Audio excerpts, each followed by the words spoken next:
Time to expose the propaganda from our mainstream media and politicians that's really come to head over the last 7 months and revealed its contradiction as they try to tell you what is and what is not reality, all of a sudden then flipping the script and contradicting their own messages over the last 8 months.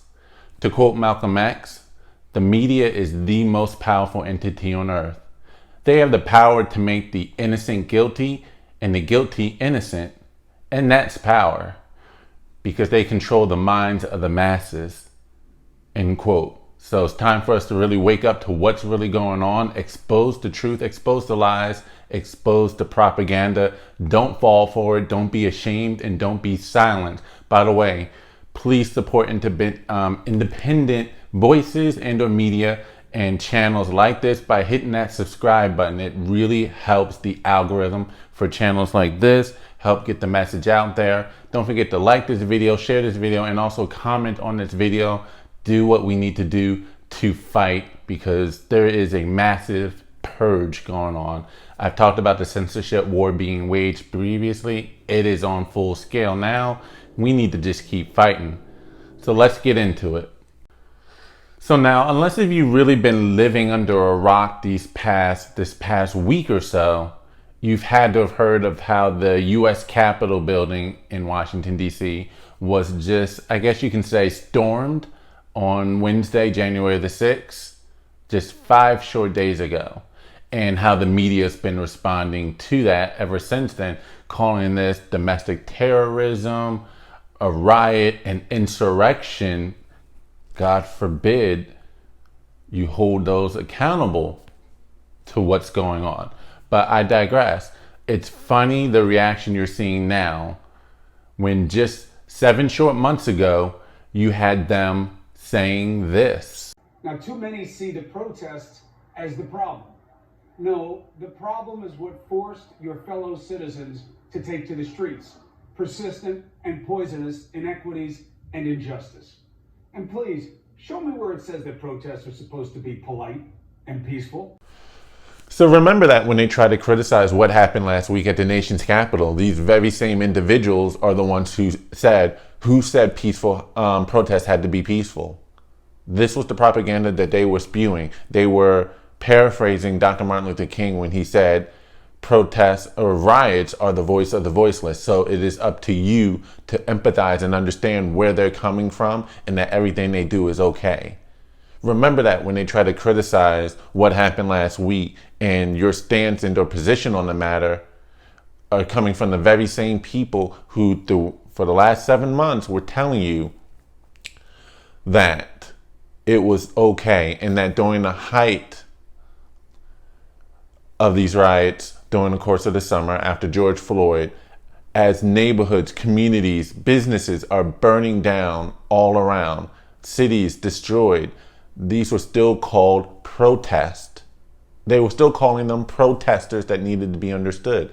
As the places that you patron, the places that you may have worked and depended on financially and or for your own supplies, places that you spent half or much of your life saving for to own a business go up in flames, were still referred to as not only protests, but at one point the MK Ultra mind control perceptions of reality that they attempted to do. They were still trying to call this peaceful protest amidst fires, and not only just communities outside of Washington, but this also happened in Washington, D.C. itself, around the Capitol building, all around it, ablaze. And they still tried to call this peaceful protest. And even worse, they tried to say it was justified by the ends. The ends justified the means, because this will ultimately lead to social reform, social changes. That was the argument being made. And remember where the politicians stood on this. When all of this chaos was occurring, this is what they had to say. There needs to be unrest in the streets for as long as there's unrest in our lives. And unfortunately, there's plenty to go around. Being with their moms. This is, I just don't even know why there aren't uprisings all over the country. Maybe there will be, when people realize that this is a policy that they. Nancy Pelosi, what does an uprising mean? Now, to be fair and in full disclosure, Nancy Pelosi made that comment about 2.5 years ago as it pertained to what was happening at the nation's border and their detainment of illegal immigrants crossing the border, and how they were detaining them, and in some cases the few children that were coming with adults, whether they were actual families and or coyotes, not real coyotes, were being separated due to the legal process of not being able to keep kids in the same cells as adults per se. That was her response, an uprising around the country. What does an uprising mean? The word insurrection is included in the definition and or synonym for uprising. This was coming out of her own mouth, from the mouth of the the Speaker of the House of Representatives, called for uprisings around the whole country. Is her Twitter account suspended? Is she being demonized and or attacked? It's okay when it's coming from a particular side. It's okay when a particular side does it, so long as the media can also back them up. And you wonder why people are so upset, so angry, because they've been villainized, demonized for the last 4.5 years, called baskets of deplorables, racist, xenophobic, homophobic, every name under the bus. They've been attacked if they've worn MAGA gear out in public, had their hats snatched off, sprayed, maced, beat down. It's like, okay, you were told to embrace it. This was the same individuals that destroyed your communities and said you did not have the right to defend your community, defend your property. Think about that. These are the same individuals that, despite people trying to protect their own communities, businesses that they cared about, were getting stomped to death practically, and the media had nothing to say condemning those actions other than play stupid games, win stupid prizes. I'm sorry. And even if you had the nerve to try to defend your own home, you were called a Karen, and you had the weight of the law coming at you with potential criminal charges. That was the message being told. That's how much control they have over the narrative. They can tell you it's okay to destroy, it's okay to loot, it's okay to riot, take over whole communities, aka CHOP or Chaz, destroy police precinct buildings, regardless of whether or not they were being used, occupied or not. That it was okay to attack individuals, and it was not okay to defend a community you care about, defend your own home, or in the case of Kyle Rittenhouse, it was not okay to defend your own life, because then they'll call you a murderer, a potential terrorist. That was terrorism to them. Just remember that, of who controls the narrative and the hypocrisy of what's going on when they try to criticize legitimate frustrations. Because what do people have to feel frustrated about? They see their rights being trampled on, their freedom of speech being attacked by, for instance, social media giants who pretty much own a monopoly on the conversation, and they're suspending accounts, fact checking, and or trying to suppress information that you have and or you're trying to share. And they saw all this happening, and they're thinking, okay, come election day, this can all be rectified. We can try to at least protect our rights the right way. And then what happened? The day after, you had hundreds of individuals, thousands of coming forward, thousands of pages of sworn affidavits of things that individuals who worked at the polling places saw with their own eyes, of irregularities that should not have happened. Postal employees who were told to illegally backdate ballots, and also another postal worker who was told to dump hundreds of thousands of ballots from New York to Pennsylvania and have his trailer then magically disappear with all of the ballots in it. Sworn and individuals who did their own independent audits of some of the ballots to discover dead individuals voting, invalid ballots, of fake addresses included in their fake dates of birth, as well as ballots being counted multiple times. All of this evidence, and it was just ignored at every legal turn. Never adjudicated in court, never disproved or tossed out based upon the evidence. It was always procedural dismissals. We just refuse to hear the case.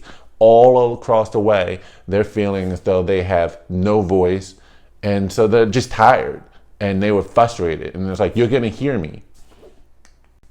That's essentially the sentiment of what happened last week at the nation's capital. And even then, all they did was push their way into the Capitol. That's it. They didn't burn down cities or burn anything in the Capitol building, despite some of the priceless artifacts and antiques that are in there. They didn't touch it. They didn't destroy it. They may have grabbed things in individuals' offices, grabbed a podium, a laptop computer, maybe some mail, but none of the artifacts, nothing was destroyed. They went in, if anything, taking selfies and smoking doobies, and are just amazed at what happened. And somehow that gets considered terror. That rises above the level of what you saw during the course of the summer of actual cities being destroyed, actual lives being taken. There were at least 25 deaths over the course of the summer as a result of the riots, looting, not to mention all of the shootings that resulted in injured people getting injured, attacked, even cops injured during the rioting and looting all throughout the summer. But again, at least 25 dead, including David Dorn. No mention at all. And that's okay, or that can be ignored. But 5 people who died to some extent because of what happened on Wednesday reaches a new level. 5 compared to 25. Keep that in mind. And of those people who did pass away last week, tragically, one of which was shot, an unarmed woman shot and killed by cops unnecessarily. You know, why isn't she another Jacob Blake or Rayshard Brooks? I mean, in both of those cases, Rayshard Brooks and Jacob Blake were actually armed and told to drop their weapon at some point before they were shot and killed. She had no weapon. She had no warning. She was just shot while SWAT teams were right behind her, not doing anything. So she wasn't that much of a threat. But, you know, no one cares about Ashley. And then you do have the one Capitol cop who passed away as a result of a fire extinguisher being thrown in his direction. And it happened to hit his head once. It wasn't a violent assault. It wasn't a shooting. It wasn't a curb stomp with the intention of severely injuring, if not killing and maiming. It was a single throw of a fire extinguisher that probably just incidentally hit his head. But again, it's tragic that that happened. My prayers go out to his family. Should not have occurred at all. But that is not to the same level of what we saw during the summer and what happened to David Dorn. And then the other 3 individuals were health related, not of any violent attacks that actually happened on Wednesday. But that's just how the media will spin it. You can't let them define what reality is for you. You have to be willing to think for yourself, see through the BS that's going on.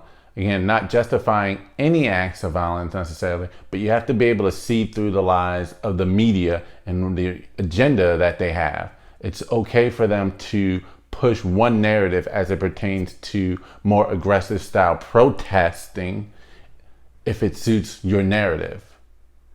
And then when another group does something to a much, much smaller extent, but similar, but much smaller extent, then they have a different perspective, much different headline being cast by the same individuals.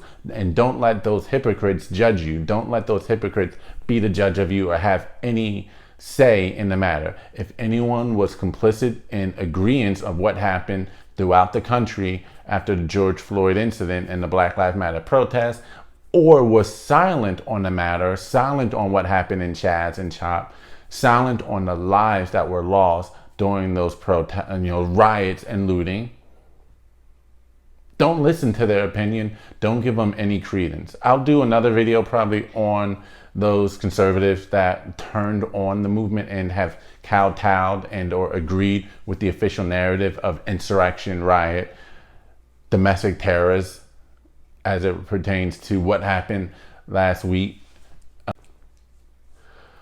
Bottom line is, don't let the media and don't let these politicians define your reality, define the situation. You need to know the truth.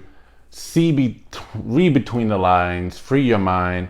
I would definitely say that history is not the way that this corporate controlled media made it look like. Think for yourself. Don't be intimidated by those in power. That's the video. I want to know what your thoughts are. Leave a comment in the comment section. Like this video if you agree. Share this video. Subscribe to this channel. This is Bruce the Boss Brooks, and I'm out. Peace.